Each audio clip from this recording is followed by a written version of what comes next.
What's up, guys? Gonna be showing y'all how I lost $345 or $69 across 5 accounts today. Let's start reviewing. So this was last night. We went for a winning day. Bias was pretty much based out of the flip of this 4 hour. This 4 hour right here, we were rejecting nice out of it. Um, took a very, very early closure just because I wanted this high RR. If you guys know, I like to go for that for my winning days. So we took this little flip and we got absolutely smoked on it. Lost $69 across 5 accounts. So that was the only loss we took today. Market open was pretty bearish, honestly, until we started absolutely ripping. I was expecting this 1 hour to hold right here, as well as this 4 hour. We had a nice 4 hour, but it got inversed. But I was in before that. But I was pretty much wanting to see this low get swept, and then maybe a reaction back off to the upside. But what I failed to recognize was this a very, very, very protected low right here.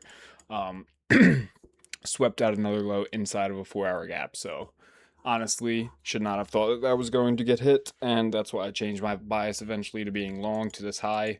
So we see market opens right here.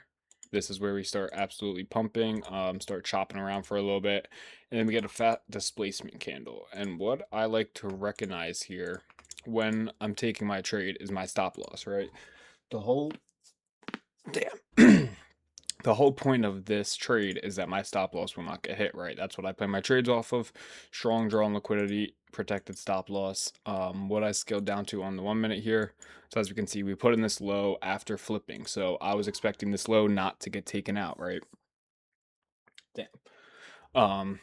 Yeah, I did not want this low to get taken out because it looks protected, right? We flipped down, made a nice retrace, and then we flip higher. So I'm just expecting price to continue up to this high.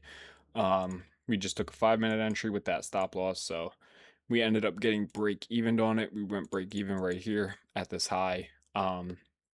And the reason why I'm really mad about this trade is because if we look at our entry, that candle, we are 0.43% away from the draw on liquidity. If we look at ES, when I would have taken the same closure, we are 0.14% away, meaning we are much, much closer on ES than NQ. So had I have taken my trade on ES instead of NQ, I would have won and we would have been up on the day.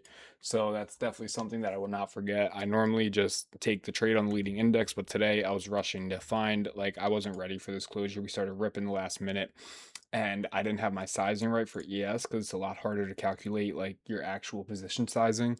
So I just took it on NQ hoping that, we would get something out of it, and we didn't. So that is very unfortunate. We'll never do that again. I'm actually using ChatGPT, and my boy helped me to make a list on every single like tick wise value, so I can calculate my risk easier and know what kind of like how many contracts I should be taking. Right, it's just gonna help me calculate my risk a lot, and I would have taken that on ES had I have had that calculated. So just a little unfortunate, but we ended up just losing that winning day. We need 2 more winning days until we can take around 7.5 to 8K, which will put us at around 17K for the month, a little bit over 18K, I believe, which would be awesome. So if we can smack that before the end of the month, that would be great. But, if not, it's no problem. I'm just happy I'm starting to trade good again, and I'm starting to recognize conditions and my issues. So hopefully that you guys enjoyed that video. I'll catch y'all later.